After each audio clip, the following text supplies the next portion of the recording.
การทำตัวแป้งนำแป้งสาลีอเนกประสงค์มา 200 กรัมหรือ 1 ถ้วยตวงครึ่ง แล้วใส่เกลือลงไปเศษ 1/4 ช้อนชา คนแป้งกับเกลือให้กระจายตัวเข้าด้วยกัน ทำหลุมตรงกลางไว้ ใส่เนยจืดลงไป 30 กรัมหรือ 2 ช้อนโต๊ะ ไม่มีเนยจืดใช้เนยเค็มได้แต่ว่าไปลดเกลือเอาเองนะ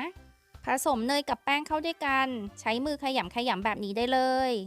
เนยที่ใช้แนะนำให้ใช้เนยที่ตั้งไว้จนนิ่มแล้วแต่ยังมีความเย็นหลงเหลืออยู่ เมื่อผสมเนยกับแป้งเข้าด้วยกันแล้วเขาจะมีลักษณะเหมือนเม็ดทรายแบบนี้นะ จากนั้นนำน้ำเย็นมา 75 ml หรือ 5 ช้อนโต๊ะ ไข่แดง 1 ฟอง ป้าใช้ไข่แดงของไข่ไก่เบอร์ 2 ถ้าไม่มีชั่งเอาก็ได้ค่ะ ชั่งไข่แดงมา 17-18 กรัม ตีไข่แดงกับน้ำให้เข้ากัน ค่อยๆเทไข่แดงผสมน้ำลงไปแล้วนวด เทแล้วนวด เทแล้วนวดแบบนี้ไปเรื่อยๆ จนกระทั่งแป้งจับตัวเป็นก้อนปั้นได้ ถ้าเนื้อแป้งโอเคแล้วแต่ไข่แดงผสมน้ำยังเหลืออยู่ก็หยุดเติมได้เลยนะคะ ไม่จำเป็นต้องใช้จนหมด แต่ถ้าเติมจนหมดแล้วเนื้อแป้งยังดูแห้งเกินไปอยู่เลยถ้าแบบนั้นค่อยๆเติมน้ำเย็นเพิ่มลงไปได้นี่สุดท้ายแป้งที่นวดได้จะจับตัวกันเป็นก้อนปั้นได้แล้วก็ไม่ติดมือไม่ติดชามด้วยค่ะตัวแป้งอาจจะไม่ได้เนียนกิ้งนะคะจะอยู่ที่ประมาณนี้จ้าความนิ่มก็ประมาณนี้นะพักแป้งไว้เป็นเวลา1 ชั่วโมงหาอะไรคลุมด้วยนะคะหลังพักแป้งตัวแป้งจะนุ่มนิ่มขึ้นแล้วก็ยืดหยุ่นขึ้นแบบนี้เลยจ้าบางครั้งที่ตัวแป้งอาจจะมีเป็นเหมือนเม็ดขาวๆขึ้นมาหลังจากพักแป้งไม่ต้องตกใจนะคะก็นวดผสมให้เข้ากันก็ใช้ได้ตามปกติแล้วค่ะนำแป้งมารีดให้แผ่บางออกแบ่งมารีดทีละนิดก็ได้นะคะไม่จำเป็นต้องรีดทีเดียวหมดใช้พิมพ์กดคุกกี้กดในคลิปป้าใช้พิมพ์ขนาด 5.5 เซนนะคะใช้พิมพ์ไซส์อื่นก็ได้ขึ้นกับขนาดของกระเช้าที่เราจะทำตัวกดคุกกี้ร้านอุปกรณ์เบเกอรี่มีขายสั่งซื้อออนไลน์ก็ได้หรือว่าร้านมิสเตอร์ DIY ก็น่าจะมีตัวแป้งป้ากดให้หนาประมาณนี้ค่ะจากนั้นนำแป้งกรุลงไปในพิมพ์รีดแป้งให้แนบกับพิมพ์ให้มากที่สุดพิมพ์ที่ใช้เป็นเบอร์ 2216 นะปากกว้าง 4.8 เซนก้น 3 เซนแล้วก็สูง 1.5 เซนใช้ที่รีดแป้งช่วยกดให้แป้งแนบกับพิมพ์แบบนี้ก็ได้ค่ะจัดแต่งทรงแป้งให้สวยงามใช้ซ่อมกดให้เป็นรูให้ทั่วแป้งจะได้ไม่พองตอนอบถ้ากดไม่ดีนะแป้งมันจะพองขึ้นมาทำให้ใส่ไส้ได้น้อยลงขอบอกข้อควรระวังในการรีดแป้งนิดนึงตัวเศษของแป้งที่รีดแล้วก็ตัดมาแล้วสามารถนำมารีดซ้ำได้แต่พยายามอย่ารีดซ้ำไปซ้ำมาบ่อยเกินไปเนื่องจากว่ากระเช้าที่อบได้จะแข็งแล้วก็เหนียวตัวพิมพ์จีบที่ป้าใช้อยู่นี้ร้านวัตถุดิบเบเกอรี่ทั่วไปมีขายนะคะหาไม่ยากการรีดแป้งหนาบางมีผลนะถ้าเกิดว่ารีดบางประมาณป้า1 สูตรจะได้กระเช้า30 อันแต่ถ้ารีดแป้งหนายิ่งหนาเท่าไหร่จำนวนกระเช้าที่ทำได้ก็จะน้อยลงถ้าใครเปลี่ยนขนาดของพิมพ์ที่ใช้ทำกระเช้าอย่าลืมเปลี่ยนขนาดของตัวกดคุกกี้ให้มันเหมาะสมกับขนาดของพิมพ์ด้วยเด้อทำในส่วนของกระเช้าเสร็จแล้วถัดมาไปทำในส่วนของหูกระเช้ากันหูกระเช้าเราจะใช้ส่วนของแป้งที่เหลือจากการตัดทำตัวกระเช้าใช้มีดหยักๆแบบนี้หรือว่าจะใช้มีดตรงๆก็ได้ค่ะตัดให้เป็นเส้น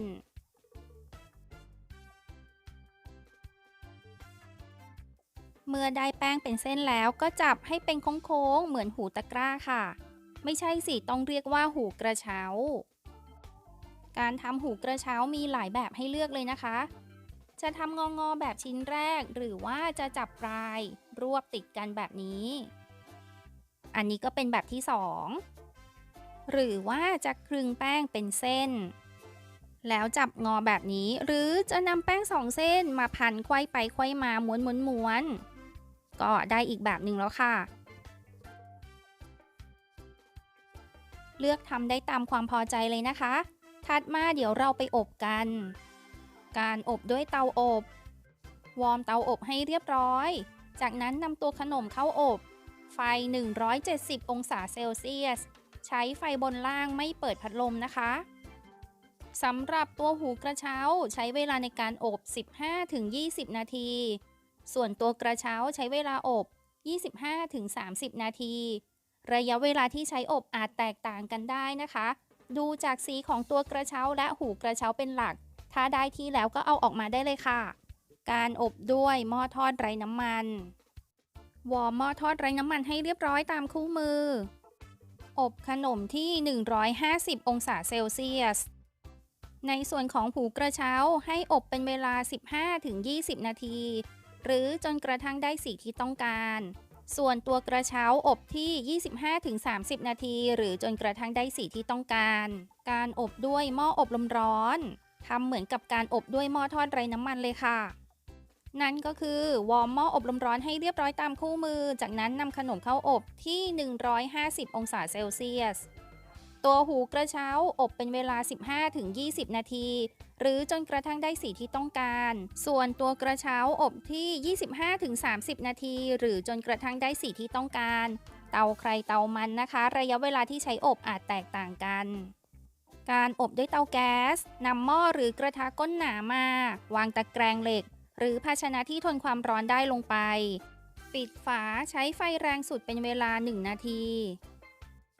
เมื่อครบเวลาวางขนมลงไปแล้วรีบปิดฝานะคะ อบขนมด้วยไฟอ่อนเป็นเวลา 20-25 นาที หรือจนกระทั่งได้สีที่ต้องการ ลืมใส่หูกระเช้าไปอบให้ดู หูกระเช้าใช้เวลาอบประมาณ 15-20 นาทีนะ ขนมที่อบสุกแล้วจะหลุดออกจากพิมพ์อย่างง่ายดายเลยค่ะ ไม่จำเป็นต้องทาอะไรที่พิมพ์ก่อนอบนะ ใช้พิมพ์เปล่าๆได้เลย ชิ้นไหนจิ้มแป้งไม่ทั่วเขาก็จะพองแบบนี้ ชิ้นไหนจิ้มทั่วดีก็จะไม่พองจ้า นี่คือตัวหูกระเช้าที่อบเสร็จแล้ว ถาดไม่ต้องปูรองด้วยกระดาษไขรองอบเด้อ ขนมตัวนี้ไม่ติดถาดค่ะ การทำตัวมะพร้าวสำหรับใส่ในกระเช้าส่วนนี้จริงๆแล้วก็คือมะพร้าวแก้วนั่นเอง ใช้น้ำตาลทราย 150 กรัม หรือ 12 ช้อนโต๊ะครึ่ง น้ำสะอาด 90 ml กลิ่นมะลิครึ่งช้อนชาไม่ใส่ก็ได้ ใช้ไฟกลางแวะเวียนมาคนเป็นระยะจนกระทั่งน้ำตาลทรายละลายหมดและส่วนผสมเดือด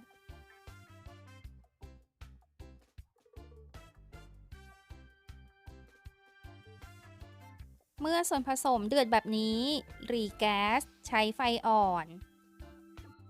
ใส่เนื้อมะพร้าวทึนทึกขูดลงไป 180 กรัม หรือ 1 ถ้วยตวงครึ่ง ใช้ไฟอ่อนนะผัดมะพร้าวจนกระทั่งแห้ง ถ้าใช้ไฟแรงเกินไประวังจะไหม้นะคะ ลองเอียงกระทะดูถ้าไม่มีน้ำแบบนี้แล้วแสดงว่าแห้งแล้วค่ะ ปิดเตาได้เลยนำมะพร้าวที่ได้มาผสมสีผสมอาหารตามชอบได้เลยค่ะ จะไม่ผสมก็ได้นะ ตักมะพร้าวแก้วใส่ลงไป 1 ชิ้นใช้มะพร้าวแก้วประมาณ 7-9 กรัม ชิ้นไหนพองก็จะใส่ไส้ได้น้อยหน่อยนะคะ แล้วก็เอาหูกระเช้าเสียบลงไปให้แน่น กดลงไปแบบนี้นะ เสร็จแล้วค่ะ ถ้าใครมีของประดับตกแต่งก็แต่งได้ตามชอบ อันนี้เป็นดอกไม้กินได้เคยสอนไปแล้วนะ ในคลิปเปี๊ยะสายรุ้งเดี๋ยวใส่ลิงก์ไว้ให้ที่ช่องคอมเมนต์ค่ะ ป้าทำไมมาติดหูกระเช้าที่หลังติดตอนอบเลยได้ไหม ถ้าติดไปตั้งแต่ตอนอบในระหว่างการอบความร้อนจะทำให้ตัวหูกระเช้าตกย้วยเสียทรงนะ มาติดทีหลังดีกว่า มาเสียบทีหลังแบบนี้หูกระเช้าจะติดกับตัวขนมหรอป้า ติดจ้าแต่ต้องรีบเสียบตอนที่มะพร้าวยังไม่แข็งตัวนะ รอสักพักพอมะพร้าวแข็งตัวหูกระเช้าก็จะเกาะติดกับขนมค่ะ อย่างนี้หิ้วได้เลยเห็นไหม เก็บได้นานไหมป้าทดลองเก็บไว้นอกตู้เย็นใส่ถุงรัดยางนะคะวางไว้นอกตู้เย็น3 วันยังโอเคอยู่ไม่เสีย ตัวแป้งกระเช้าเขาไม่ได้กรอบแบบกรอบกรวบนะคะทำความเข้าใจกันก่อน ตัวขนมเก็บได้นานสูงสุดกี่วันป้า ไม่ได้เทสไว้จ้าป้าลองเก็บไว้แค่3 วันขอโทษด้วยนะทำแป้งไว้แล้วเอาไว้อบวันหลังได้ไหมได้นะคะป้าทำแป้งไว้เย็นวันนี้พรุ่งนี้เช้าเอามาอบยังโอเคอยู่จ้าถัดมาต่อกันที่ต้นทุนวัตถุดิบแป้งกระเช้าแป้งสาลีอเนกประสงค์5 บาท 40 สตางค์เกลือ25 สตางค์ น้ำเย็น50 สตางค์ไข่แดง4 บาทเนย5 บาท 55 สตางค์รวม15 บาท 70 สตางค์ต้นทุนวัตถุดิบมะพร้าวแก้วมะพร้าว25 บาทน้ำตาลทราย3 บาท 75 สตางค์กลิ่นมะลิ2 บาทสีผสมอาหาร3 บาท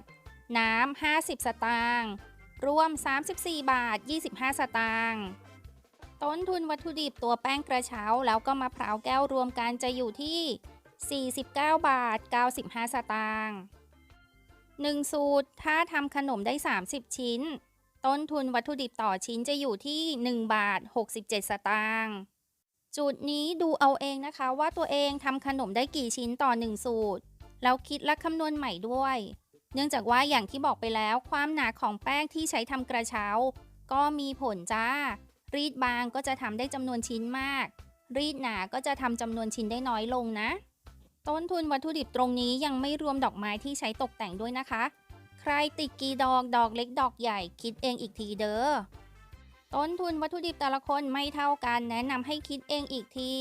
และในคลิปนี้คิดให้เฉพาะค่าวัตถุดิบตามรายการที่แสดงไว้แล้วเท่านั้นยังไม่รวมค่าที่ค่าแรงค่าแก๊สค่าน้ำค่าไฟค่าถุงค่ากล่องค่าจีปาถาอื่นๆนะคะเรื่องของต้นทุนวัตถุดิบอยากให้คิดเองจริงๆก่อนลงมือทำเพราะว่าราคาวัตถุดิบมันไม่เท่ากันอยู่แล้วอย่างเช่นค่ามะพร้าวแต่ละช่วงแต่ละฤดูกาลแต่ละท้องที่ราคาแตกต่างกันแน่นอนค่ะราคาขายกี่บาทดี